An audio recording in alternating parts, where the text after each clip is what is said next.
Hi, this is Mark Deering from Mentors Inc. And in today's video I wanted to talk to you about joint venturing.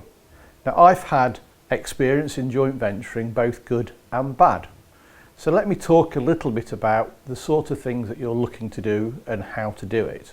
I think when you're joint venturing, doing the due diligence on the person is obviously very important. But it's also important to know what you want out of this and what you want to do. So for instance, you may have tradespeople that you could joint venture with, and obviously you need to discuss with them what they want out of it.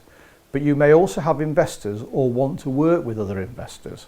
So then it's a case of what do you bring to the table and what do you expect from that person?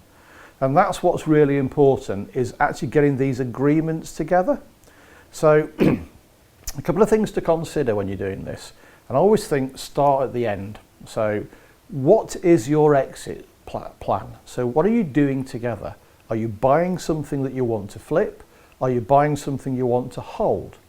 Now, if you're going to hold something together, are you doing that in a special purpose vehicle company? That's an SPV, which is probably highly recommended when you're new with somebody.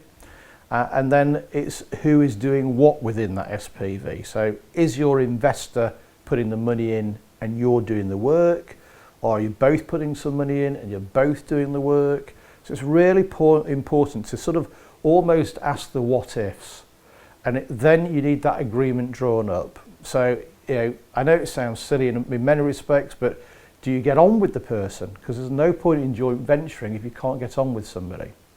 So when you're doing your agreements, write down in the agreements everything that each of you are going to do, so you are aware of who does what, and that holds you then to accountability.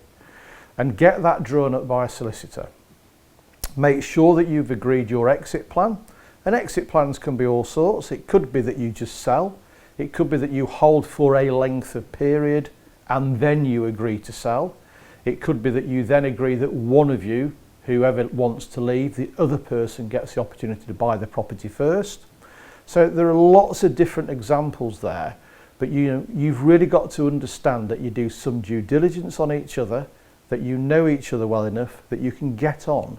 These are all important parts of joint venturing. And then you need to be able to have your regular meetings.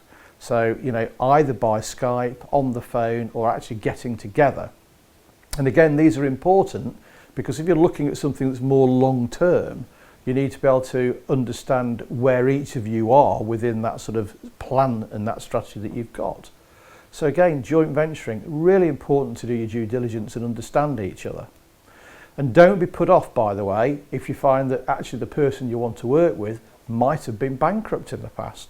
Because often they're the best people to deal with because they've had that experience and they are a lot more careful about what they do. So always understand each other and make sure you can get on. And make sure that you've got that exit strategy and that you're happy with each other. Do that and hopefully it goes right for you. So joint venturing is well worth considering. And one more thing, if you joint venture, you can joint venture with many different people. So you can have many different projects on at the same time.